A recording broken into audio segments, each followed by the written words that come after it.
જો ગાઈસ આજે આપણે દહીંવડા બનાવવાના છે ડીશમાં. તો આપણે દાળ મેં સવારે જ વહેલી સવારે પલાળી દીધી હતી અને તમે રાતે પલાળી શકો છો.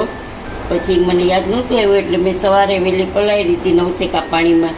તો જોઈ શકો છો કે આપણી દાળ એકદમ પલળી ગઈ છે અને હવે તૂટી જાય છે એટલે પલળી ગઈ છે.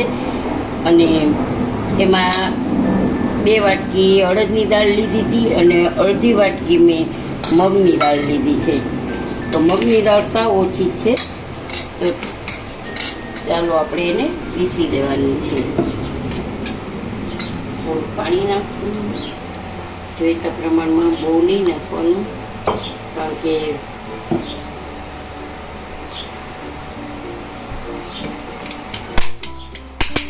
બહુ નાખશું તો ઢીલું થઈ તો વડા મૂકવામાં મજા નહીં આવે.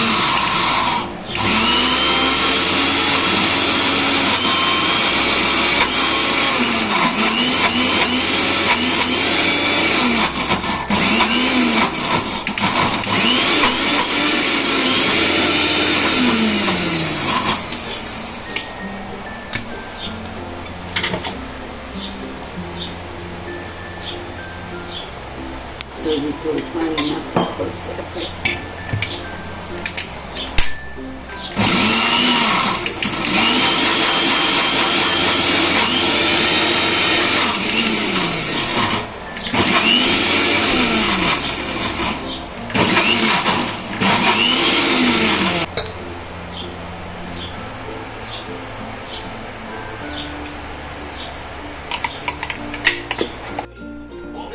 સોમનાથ કિચનમાં આપ સૌનું હાર્દિક સ્વાગત છે. તો આજે આપણે બનાવવાના છે દહીંવડા. તો ચાલો આપણે જોઈ લઈએ. તો તેના માટે મેં તેલ ગેસ ચાલુ કરી દઈ છે. ગેસ ઓન કરી દીધો છે અને અહીંયા મેં ગરમ પાણી કરી અને એમાં જીરું નાખીને ગરમ કરી લીધું છે. જીરું નાખીને અને આપણે આ દહીંવડાનું છે તો જુઓ બેટર છે દહીંવડાનું. તો તમે જોઈ શકો છો આથો આવી ગયા છે. તો આપણે એને 2 મિનિટ માટે ફેટવાનું રહેશે.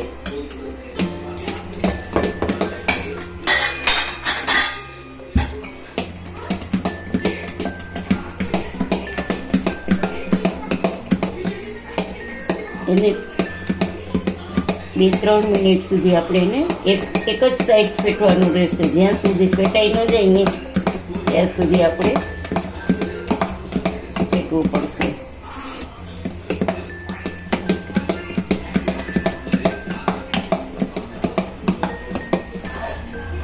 ફેટાઈ ને એટલે તમને ખ્યાલ આવી જશે કે વજનમાં હલકું થઈ જશે.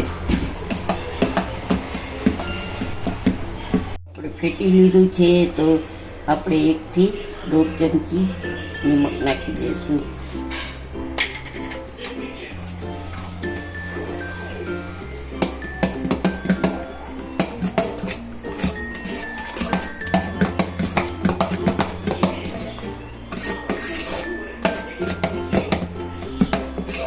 જો તમારું ખીરું ફેટાઈ ગયું છે કે નહીં તમને ખબર કેમ પડે તો તમે એક છે ને પાણીનો વાટકો લીધો છે આપણે.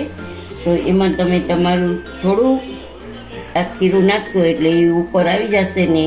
જો ઉપર જ છે તો સમજી લેવાનું તમારું આ ફેટાઈ ગયું છે સરસ રીતે.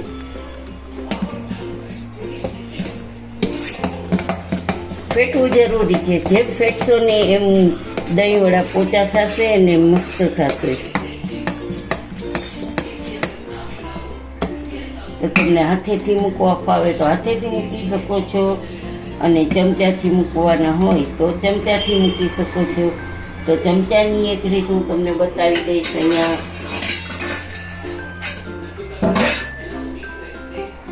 તો જો આપણું તેલ આવી ગયું છે.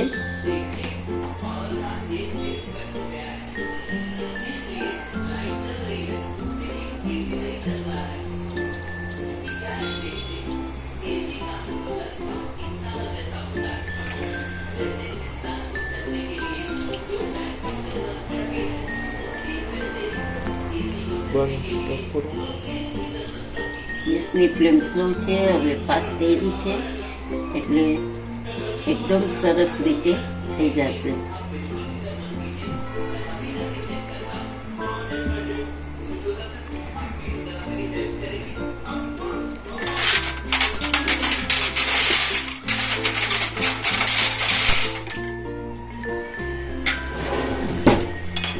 જોઈ શકો છો આપણા વડા ઉપર આવી ગયા છે.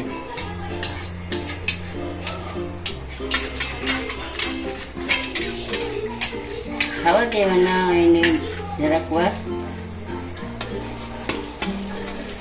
તેલ હલાવશો ને એટલે આ પૂડાઈ ખુલી જશે.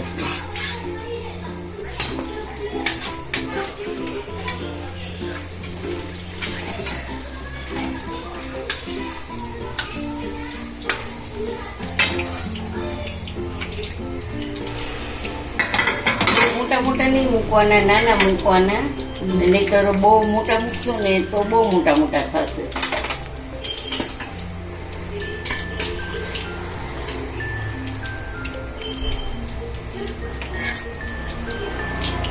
જુઓ છો ખુલી ગયા છે.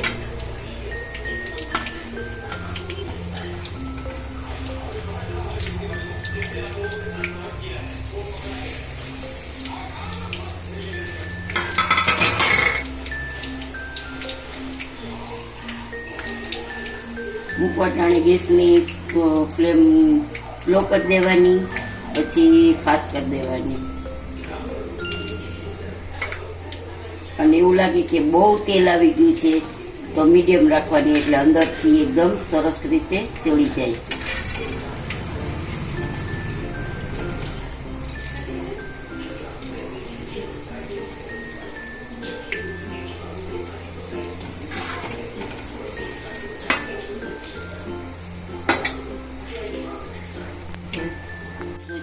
આપણા વડા તૈયાર થઈ ગયા છે તો આપણે એને કાઢી લઈશું. ગેસની ફ્લેમ સ્લો કરી દઈશું.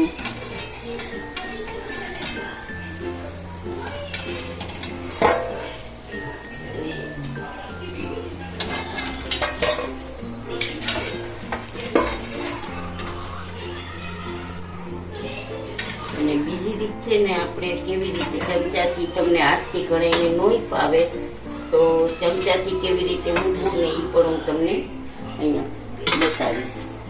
તો આ ચમચો છે એને મેં તેલવાળો પાણીવાળો કરી લીધો છે, અને આપણે એમાં જેવડું મૂકવું હોય ને એવડું બેટર મૂકશું. પછી છે ને આમ કરીને મૂકી દેવાનું.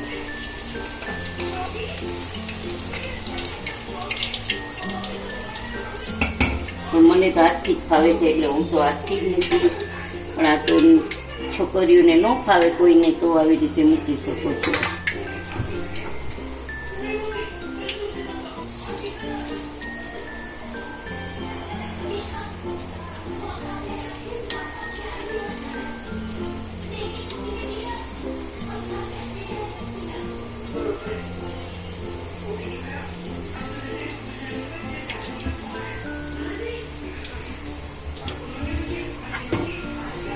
આ પણ એવી જ રીતે અત્યારે ગેસની ફ્લેમ સ્લો છે, હવે ફાસ્ટ કરશું આપણે. મૂકવા ટાણે સ્લો કરી દેવાની, એટલે પેલા મૂકા હોય ને એ વડું પેલું ન થઈ જાય.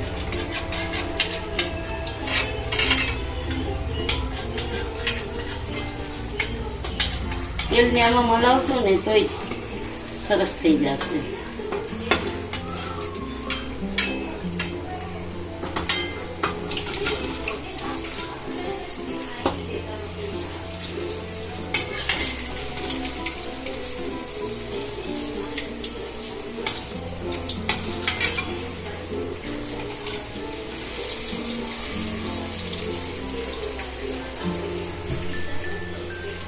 જોઈ શકો છો ગાઈઝ, આપણા દહીં વડે ઓલમોસ્ટ બની ગયા છે.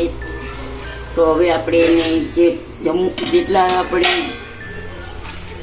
જમવા બેસીએ ને એટલા માણસોના જ અંદર આપણે દહીં વડા નાખશું. તો પાણી ઠંડુ થઈ ગયું છે, મેં વહેલું ગરમ કરી લીધું હતું. તો આપણે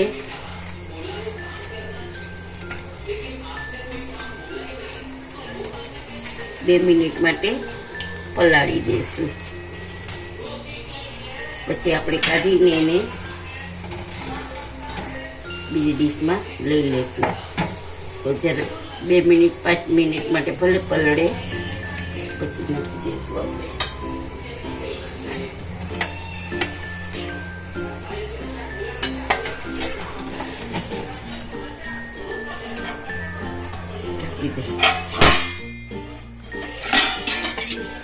પલળી જાય ને એટલે હમણાં આપણે કાઢી લઈશું દબાવીને.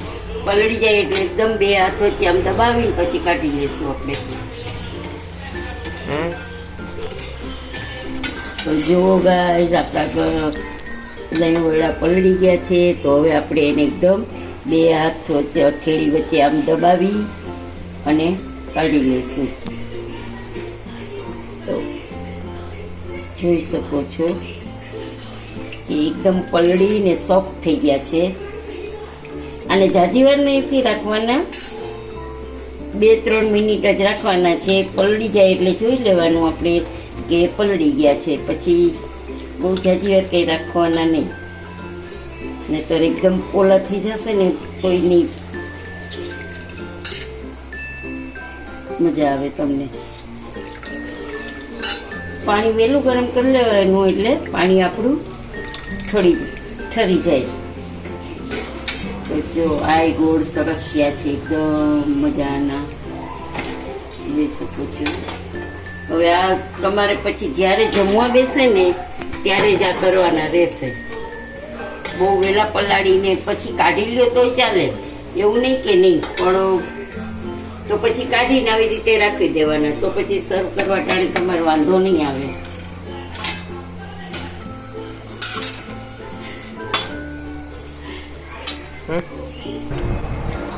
દહીં લીધું છે, સરસ તાજું દહીં છે, બહુ ખાટું નથી.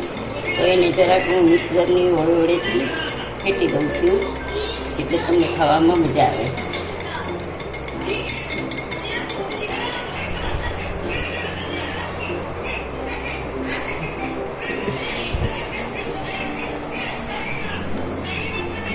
હવે આપણે ઉપર નાખશું ફેટેલું દહીં. જોઈ શકો છો ગાઈસ, દહીં વડાની ડીશ રેડી થાય છે. ફોલોવરે કીધું હતું કે તમે અમને બનાવીને દેખાડતા જાઓ, તો આપણે બનાવીએ છીએ. બરાબર, દહીં વડાને બધા એકદમ કોટ કરી દીધો છે. ઉપર નાખશું નિમક, પછી જશે લાલ મરચું, પછી જશે શેકેલું જીરું, પછી જશે સંચર. હાથેથી ખાવશે વધારે, બાકી ચમચીથી તો એક જગ્યાએ ઢગલો થઈ જશે.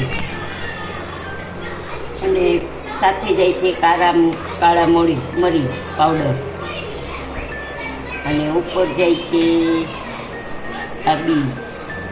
આમાં ખજૂરની ચટણી, ખાટી મીઠી ચટણી નાખી શકો છો તમે, લીલી ચટણી નાખી શકો છો, પણ અમે તો નથી નાખતા, અમારે નથી ભાવતી કોઈને, એટલે તમને ફાવે તો તમે નાખી શકો છો. અને ઉપર જશે આપણી સેવ. તો જોઈ શકો છો ગાઈસ કે મોઢામાં પાણી આવી જાય છે. એવા સરસ આપણા દહીં વડા તૈયાર છે. તો તમે ઉપર જાય છે ખૂબ સારા ધાણા ભાજી. આપણે રોહનભાઈને ઓછા ભાવે છે એટલે આપણે ઓછા નાખીએ છીએ. તો આપણી દહીં વડાની ડીશ તૈયાર છે. જોઈ શકો છો તમે, એકદમ ઓછા થયા છે. જોઈ શકો છો તમે ગાઈસ કે દહીં વડા આપણા એકદમ ઓછા થયા છે, તમે જોઈ શકો છો. તો આજની રેસીપી તમને કેવી લાગી તે જરૂર તો કોમેન્ટ કરજો, સબસ્ક્રાઈબ કરજો, લાઈક કરજો, અને બેલ બટન દબાવજો, ફોલો કરજો. અને કમેન્ટમાં જરૂર કહેજો કે કેવી લાગી, તે જાણીને મને ખૂબ જ આનંદ થાય છે. તો મને તમારા કોમેન્ટની ખૂબ જ ઇંતજાર હોય છે. તો થેન્ક યુ. જય શ્રી કૃષ્ણ. ફેર મળીને નેક્સ્ટ ટાઈમ.